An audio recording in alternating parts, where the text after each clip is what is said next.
Santa Claus எப்படி உருவானாருன்னு ஒரு கதை சொல்ல போகிறேன். ஒரு அழகான நகரத்தில் ஒரு நிக்கோலஸ்ன்னு அப்படிங்கிற ஒரு வயசான தாத்தா வாழ்ந்துருந்தார். அந்த தாத்தா ஒரு பிஷப்பாக இருந்தார். சபை மக்களுக்கு எல்லாருக்கும் உதவி செய்வார். சபை மக்கள் எல்லாரும் அவருக்கு என்ன தேவை, அவங்களுக்கு என்ன தேவைன்ட்டு பிஷப்கிட்ட சொல்லுவாங்க. நிக்கோலஸ் அவங்க எல்லாருக்கும் ஹெல்ப் பண்ணுவாங்க. அப்போது அவங்களுக்கு சின்ன பிள்ளைங்கன்னா ரொம்ப பிடிக்கும். சின்ன பிள்ளைங்க சந்தோஷப்பட்டால் ரொம்ப பிடிக்கும். அவங்களுக்கு கிஃப்டெல்லாம் கொடுப்பாங்க. அப்போ அன்றைக்கி ஒரு நாள் பார்க்கில் போய் சின்ன பிள்ளைங்களுக்குலாம் கிஃப்ட் கொடுக்கும்போது அவங்க ரொம்ப சந்தோஷப்பட்டாங்க. அப்போது அவங்க சந்தோஷத்தை பார்த்து நிக்கோலஸ்க்கு ரொம்ப சந்தோஷமாக இருந்துச்சு. அன்னையிலேருந்து அவரே கிஃப்ட் செஞ்சு எல்லாருக்கும் கிஃப்ட் கொடுக்க ஆரம்பித்தார். அன்றைக்கி ஒரு நாள் ரொம்ப பனி பெஞ்சுது. அப்போது பனி பெய்யும் போது பிள்ளைங்கள்லாம் வீட்டுக்குள்ளே இருப்பாங்க. அதனால் அவங்க வீட்டுக்கே போய் கொடுக்கணுன்ட்டு நிக்கோலஸ் கிஃப்டெல்லாம் வீட்டுக்கு போய் கொடுக்க போனாங்க. வீட்டுக்கு போய் ஒவ்வொருத்தரோட வாசலில் போய் வச்சாங்க. அப்போது பனி ரொம்ப பெஞ்சனால சோர்வடைஞ்சிட்டாங்க. நிக்கோலஸால் நடக்க முடியல.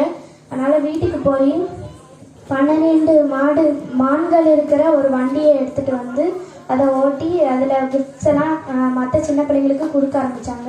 அப்போது அந்த வண்டியை ஓட்டுறதுக்கு ரொம்ப கஷ்டமாக இருந்துச்சு. அப்போது பனி ரொம்ப பெஞ்சதுனால அது மான்கள்லாம் ஓட்டிகிட்டு போக ரொம்ப கஷ்டமாக இருந்ததுனால சோர்ந்து போயிட்டாங்க. அப்போது ஒரு ஏஞ்சல் நிக்கோலஸ், நீ ரொம்ப நல்லவனாக இருக்க, அதனால் உனக்கு ஒரு கிஃப்ட் தர போகிறேன் அப்படின்னு சொல்லி நிக்கோலஸ்க்கு 2 ஏஞ்சல்ஸ் கொடுத்தாங்க.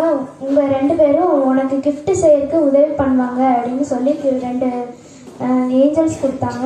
உடனே இனிமேல் எல்லோரும் சாண்டா கிளாஸ் இல்லைன்னா கிறிஸ்மஸ் தாத்தான்னு பேர் சொல்லி அழைப்பாங்க அப்படின்னு அந்த ஏஞ்சல் சொன்னாங்க. உன்னோட 12 மான்களும் இனிமேல் வானத்தில் பறக்கும், நீயும் பறந்துக்கிட்டு ஈஸியாக எல்லாருக்கும் கிஃப்ட் தரலாம் அப்படின்னு சொல்லி ஏஞ்சல்ஸ் சொல்லிட்டு போயிட்டாங்க. அன்னையிலேருந்து நிக்கோலஸை எல்லோரும் கிறிஸ்மஸ் தாத்தா அப்படின்னு சொல்லி பேர் சொல்லி அழைக்கிறாங்க.